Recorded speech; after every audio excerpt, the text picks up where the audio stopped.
女人一定要懂得人情世故。第一，任何时候能用钱解决的事，千万不要动用人情。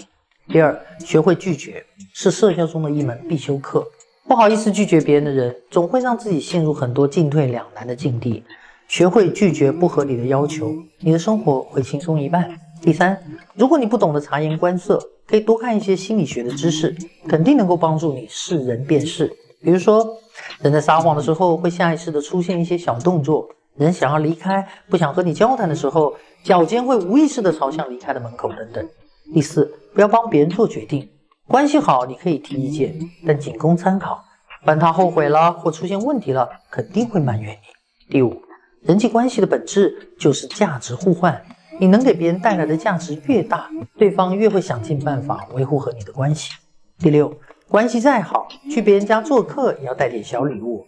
你带了礼物，人家会说，你怎么这么客套，咱们谁跟谁呀？你不带，人家连说客套话的机会都没有。第七，请别人帮你买东西时，即使钱再少，一定要当场给对方，人家客套不用给，你是真的不给，那你下次再喊人帮忙，对方就会各种理由推脱，懂了吗？我是白成刚，关注我，做个幸福的人。我说爸爸，我以后要是嫁人，绝对不会嫁给你这样的人。这4月粉丝找我咨询时给我看了一封信，是女儿写给爸爸的。看完后我心里很不是滋味，经过他本人同意，今天我把内容读给你们听。爸爸你知道吗？今天可把我吓坏了。妈妈在晾衣服的时候咣当一声摔到了地上，我赶紧跑过去看，只见妈妈脸色苍白，额头一直在冒汗。我想扶妈妈起来，可我太没用了，抬不动也背不起来。我费尽9牛2虎之力才把妈妈拖到沙发上。妈妈恍惚中对我说，不要担心，她休息一下就好了。那一刻我急得不知道该怎么办，就立刻打电话给你。可你说你现在回不来，让妈妈休息一会儿，实在不行让我再打120去医院。挂完电话我就哭了起来。爸爸，你为什么这样对妈妈？对你来说妈妈就这么不重要吗？我不敢对妈妈讲，就骗她说你电话打不通。妈妈强撑着力气对我说，她这是低血糖，喝点葡萄糖水就好了。那天我一直陪着妈妈，看着妈妈难受的样子，握着她那双粗糙的手，不知道为什么，爸爸，我突然有点恨你。还记得上回妈妈也是劳累了一整天，累得腰酸背痛，而你却对妈妈说，整天在家就做个饭而已，还好意思说累。我当时就很生气。爸爸，你在外面工作是不容易，但妈妈一天在家也没有闲着，甚至比你还累。老师都教育我们说要换位思考，你怎么就不知道呢？而且你对我也没有真正关心过，一直都是妈妈在付出。我在哪个班，我在班里担任什么职务，我喜欢吃什么，平时喜欢干什么，你都知道吗？同学们的爸爸经常会来接送他们上下学，你却一次都没有来过。你平时忙也就算了，但你休息的时候在家看电视玩手机，都不说和我玩，也不帮妈妈分担家务。爸爸，我宁可你不关心我，我都希望你能对妈妈好一点，因为我们2个人吃的穿的用的都是妈妈一个人的功劳。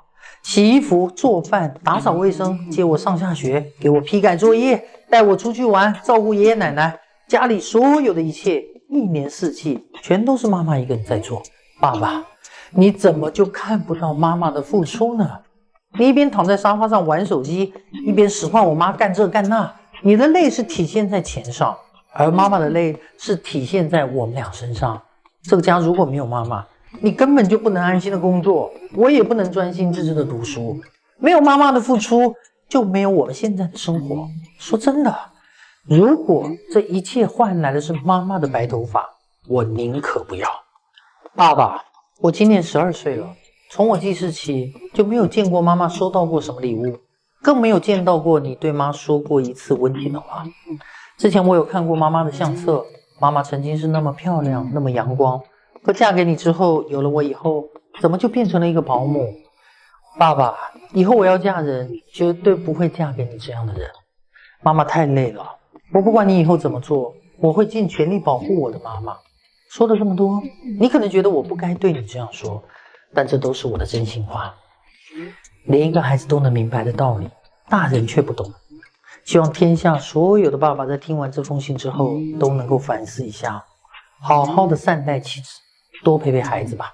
我是白成刚，关注我，做个幸福的人。能让一个女人成长的，从来不是什么鸡汤，而是结一次婚，怀一次孕，生一次孩子。女人结婚的目的，不过是有个人能够疼爱她，并能够珍视她。妻子是什么？妻子是你什么都没有，还能默默陪伴你，等着你回家的人，是日日夜夜都盼着你能够前程似锦的人，是甘愿承受骨开十指、身材走样，也要为你生儿育女的人，是给你了一个家，让你做了父亲，陪你同甘共苦，最爱你的人。他不是超人，他也是第一次为人妻、为人母、为人媳。你总是说妻子变了，变得不温柔，还死犟，脾气大，那是因为你只看到他的坏脾气，却没有看到他在你呼呼大睡时还要撑着疲惫喂哄哭闹的孩子，没有注意到他为了这个家变得越发的焦虑和不安，更没有考虑过他的感受，还一再要求他处处体谅你的辛苦。你要是能够站在他的位置，你就会知道他有多么的不容易。他为了这个家当牛做马，你却觉得理所当然。男人们记住了，女人的心一旦凉透，你就真的失去她了。我是白成刚，关注我，做个幸福的人。赵静怀孕5个月，哭着跑回了娘家，说什么也不愿意回婆家了。赵静自从嫁给她老公后，就没见过老公1分钱，问她说都是给她妈了，还说我们俩年纪轻轻的容易乱花钱，以后用钱的地方多着呢，妈帮我们存着呢。赵静不乐意了，那结婚过日子还分你的我的，我们平时开销怎么办？老公说每月给她1000，有大的开销再问婆婆要。赵静张嘴要了2次，婆婆就开始说他们不会过日子，天天乱花钱。老公也附和着让她省着点。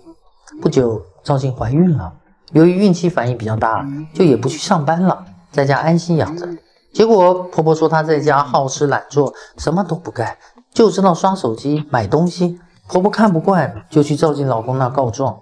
结果老公张口闭口就是我妈天天得伺候你吃，伺候你喝，你吃饱就睡在家，什么都不干，还给妈掉脸子。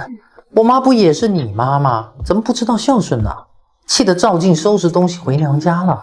1周后，赵静母亲接到了女婿的电话，张嘴就问赵静什么时候回家，说他妈大人不计小人过，不和赵静计较了，让她赶快回家吧。